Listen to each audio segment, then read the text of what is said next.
నమస్కారం అండి. Welcome to H&H kitchen. ఈరోజు నేను చేయబోయే వంట కొబ్బరి అన్నం అండి, కోకోనట్ రైస్. కొబ్బరి అన్నం తయారు చేసే విధానం అండి కోకోనట్ రైస్.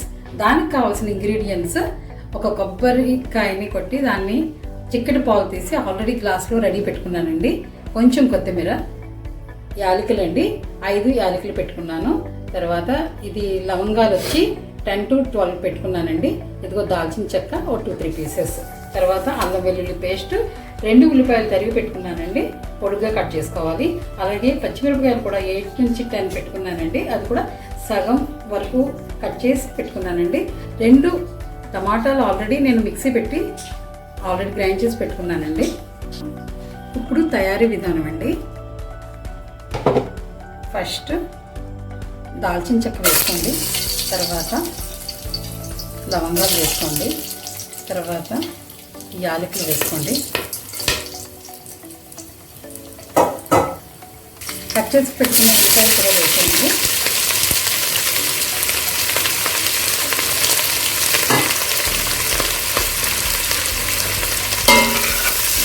ఇలా కొంచెం తిప్పుతూ ఉండండి.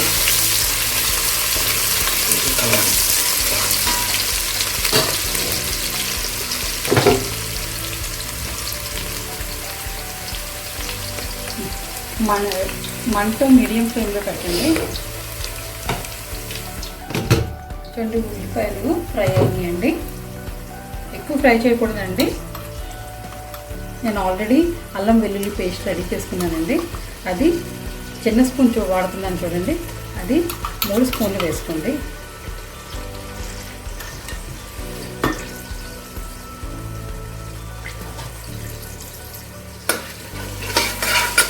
ఇప్పుడు కొంచెం ఫ్లేమ్ పెంచుకోండి.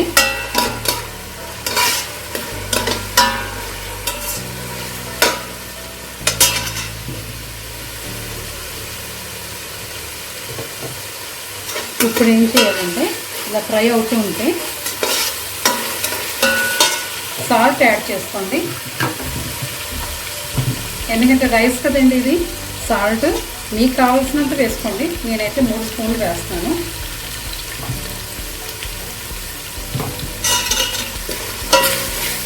ఎందుకంటే ఉల్లిపాయలు చక్కగా ఫ్రై అవుతాయండి కొంచెం ఉప్పు వేస్తే.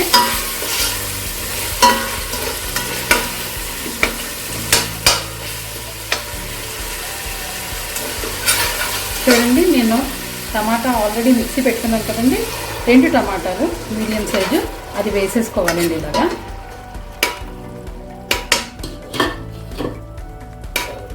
అది కొంచెం ఫ్రై అవనివ్వాలండి. చూడండి 5 నిమిషాలు అయిపోయింది. ఒకసారి ఆయిల్ పైకి వచ్చింది చూడండి, ఇలా ఆయిల్ పైకి వచ్చింది కదండి. ఫ్లేమ్ పెంచుకోవాలి. ఇప్పుడు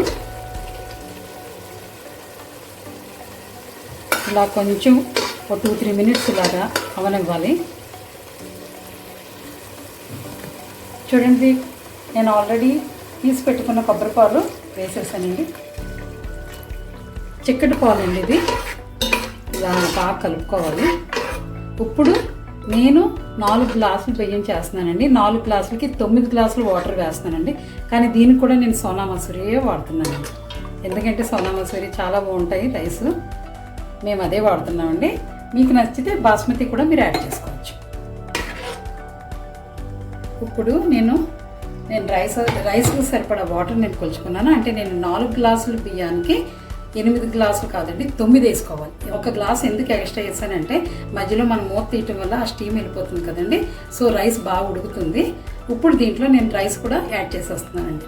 ఇది కొంచెం మరిగిన తర్వాత, అంటే ఒక 15 మినిట్స్ అవ్వాలండి. మూత పెట్టుకొని 15 మినిట్స్ తర్వాత మళ్ళీ బాగా మరుగుతుందండి. ఇప్పుడు రైస్ నేను ఆల్రెడీ కడిగి పెట్టుకున్నానండి. ఒక 25 నిమిషాల ముందర కడిగి పెట్టుకున్నానండి. నానితే కొంచెం బియ్యం అది నానితే బాగుంటుంది. ఇప్పుడు ఇవి యాడ్ చేస్తానండి. దాంట్లో యాడ్ చేసి మళ్ళీ మూత పెట్టి ఒక 20 మినిట్స్ ఉంచుకోవాలండి. చూడండి, రైస్ యాడ్ చేస్తున్నాను.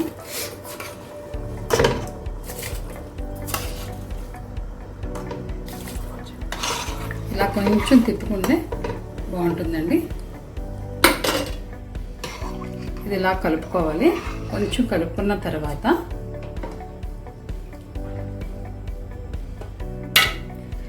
నేను కొంచెం కరివేపాకు కూడా యాడ్ చేస్తానండి, ఎందుకంటే ఫ్లేవర్ చాలా బాగుంటుంది. కొత్తిమీర ఇలా వేసేసుకోవాలి. నేను కట్ చేసి పెట్టుకున్నానండి. అంతే. ఇలా వేసిన తర్వాత మళ్ళీ ఒకసారి గరిటతో ఇలా మెల్లిగా తిప్పాలండి.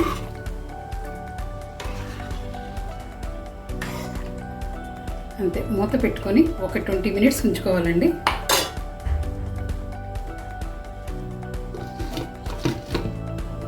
మినిట్స్ అయిపోయిందండి. కొబ్బరి అన్నం రెడీ. చూడండి, చాలా మంచి ఫ్లేవర్ వస్తుందండి. కొబ్బరి పాలతో చేసినవి కదండి, చాలా బాగుంటుంది. చికెన్ కర్రీతో సర్వ్ చేసుకుంటే, అది కూడా నాటు కోడితో.